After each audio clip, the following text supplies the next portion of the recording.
husband is currently on a date with another woman, so clearly he's going to leave me for her, and my marriage is done, and my life is over.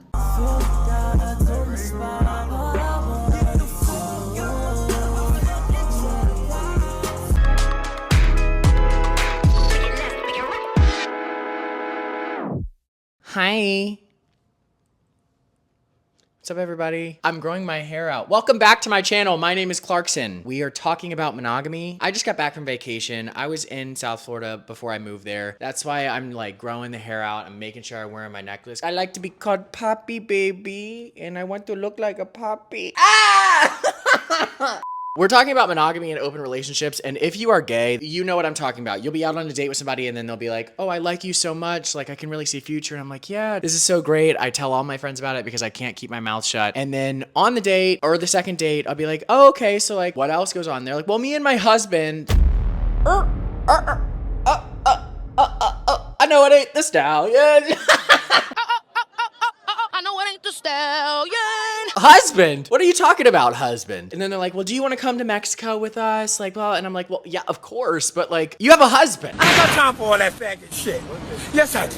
Now that I think about it, I got time for it. If you're gay, you deal with this all the time. I've always been very vocal about not wanting to be in an open relationship and about the culture of open relationships. And I've shared my reasons why, to the point where if I make a TikTok about it, Queer T is gonna show my forehead pre-hair transplant and write a semi-hit piece about me. So I've always been very vocal about how I am not for it, okay? And I've gotten a lot of flack for that. People tell me to just live and let live and to not share my opinions. And if something works for one person, it might not work for the other. While that is true, I still have opinions, all right? But today, I have been scrolling across TikTok and I have found a few videos that I think are worth reacting to. So let's just go ahead and play it. Why are you monogamous? Like, no shade, obviously I'm not monogamous, but why do you choose to be monogamous? Like, what's the reasoning? Like, talk me through your train of thought. Was that a bulletproof vest that she was wearing? Anyways, I'll talk you through my train of thought very quickly on why I support monogamy. It's very easy, all right? First of all, sex doesn't control me to the point where I need to have it with other people to be satisfied in my relationship. That's the first point. I am a grown man who's worked very hard to control my lust. I am not defined by my lust. I'm not defined by my pursuit of pleasure. Therefore, the idea that I need to pursue other people in order to be satisfied is actually to my own detriment, because I know that the pursuit of short-term pleasure is not good for me as a person. So why would I debilitate myself and partake in bad behavior that I have worked very hard to overcome? I also think there are levels to love. I think that you can love a best friend and then you can love a partner, but the difference between those two relationships is the intimacy that you share. And I think that sex is a tool that you use to build your relationship. And if you allow yourself to open up that intimacy to other people, you're essentially choosing to build a house without all of the proper tools. Also, when I'm in a relationship, I'm not searching for thrills. I'm not searching for cheap thrills. And that is what hookups are. That is what short-term relationships are. They are cheap thrills. I'm looking for contentment. That's what I want in a relationship with my partner. I will never be content if I'm continuously chasing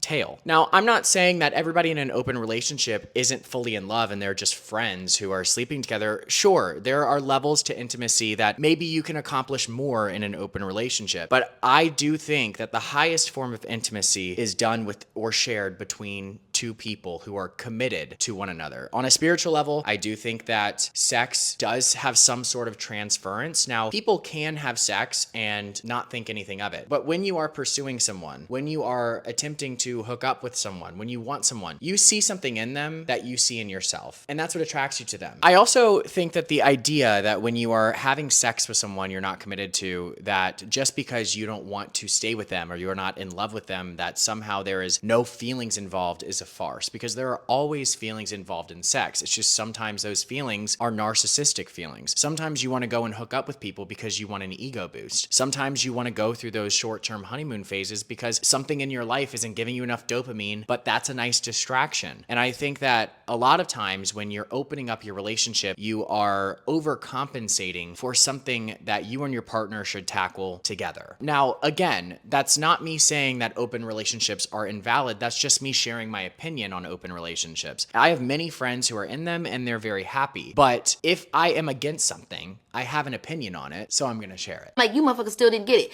I'm just doing me.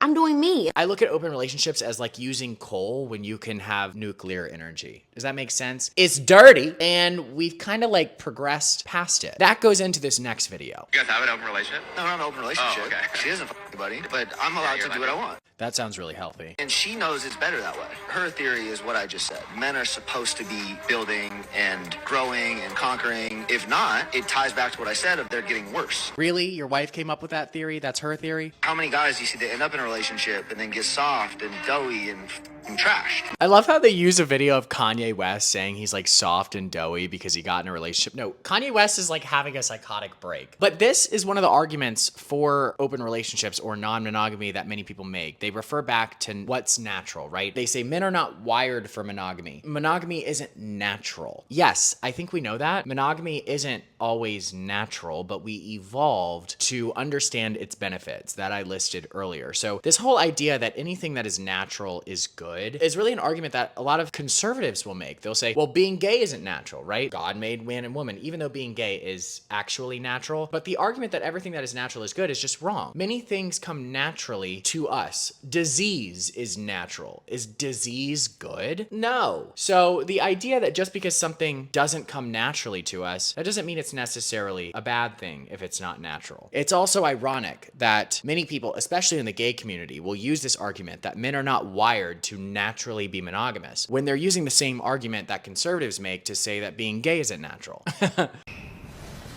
Gotcha. But there are some other arguments for open relationships that I feel like I quickly need to debunk because frankly, it's just the logical side of me doesn't like to see this stuff on the internet and not have an opposing argument shown. Everybody's just like, yes, claps, girl, yeah,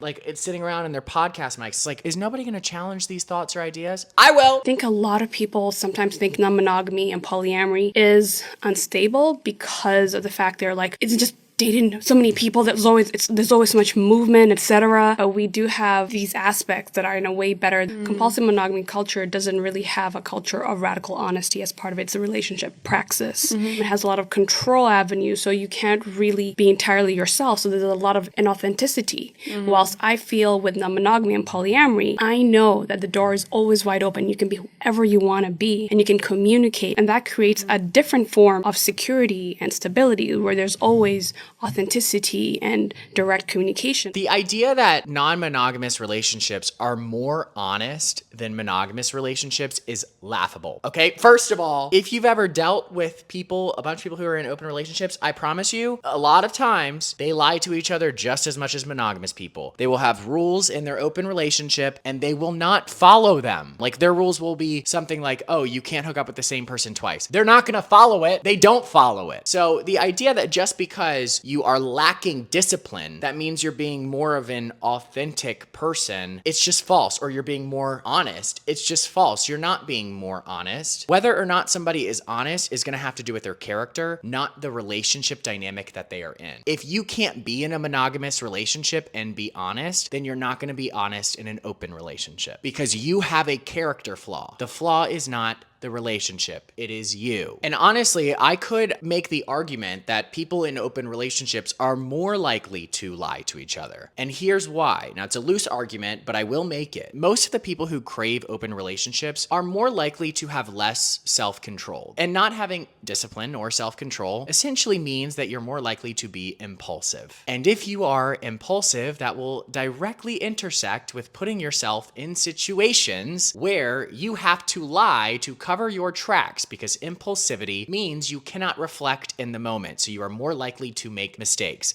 So I would make the argument that the people who crave open relationships are more likely to lie to one another because they lack the discipline to hold themselves accountable in the moment to avoid situations that they would have to lie about in the future to avoid upsetting their partner. Now, I know that was a little bit of a stretch, but let's go to the next video because it might just prove my point a little bit. My husband and I have been in an open relationship for 15 years and we still regularly have to check in regarding transparency. So it's almost like you have to regularly check in, whether you're in an open relationship or a closed relationship, and make sure that you guys aren't lying to one another. Maybe if you lie to your partner, that has more to do with your character than your relationship dynamic. I don't know. My husband is currently on a date with another woman, so clearly he's going to leave me for her, and my marriage is done and my life is over. Except for the fact that I'm non-monogamous, and so this is the first time, and nor will it be the last. I am Danielle. I've been open for about 13 years. I was just talking to someone who recently opened up her relationship, and her husband's going to be away for the weekend for the first time with someone else, and what were my recommendations for her, because she was terrified. Okay, this is something that I regularly see when it comes to people in like open relationships, or just people who open their relationships and talk about it online, is they will always talk about the jealousy that is present when your partner is with somebody else. The fact that it makes you physically feel uncomfortable to see your partner with somebody else. And it's almost like that is your body telling you that you are unsafe. Because here's the thing, if you're jealous of someone, or if you're jealous of something else, that means that you are feeling insecure. And if you are feeling insecure in your relationship, that means that you don't feel safe. So that would essentially mean that feeling jealous or insecure is a survival mechanism of the body. Now, if you truly love your partner, and this is something that happens all the time, is sex and your experience with another person as important as your partner feeling that uncomfortability? Or could you just not sleep with other people? And that's really what this comes down to, is that when people open their relationships, I think there is a level of caring more about oneself than about your partner, caring more about the pursuit of pleasure than caring about the pursuit of contentment. And I think that you're doing your relationship a disservice on a spiritual level and on a regular level when it comes to communication. So that's my opinion on open relationships. Now, look, again, this is why I don't get in them. I have reasons. I'm just being honest. Everybody's got reasons, whether you like it or whether you don't. I'm sure people in open relationships have reasons. If you're in a relationship, I will say, and I'm not, that ain't none of my business. But if it's my relationship, it's closed. And that's how I'll leave this episode. Thanks for watching. Make sure you subscribe. You can join my Patreon. That's pretty much it. Peace.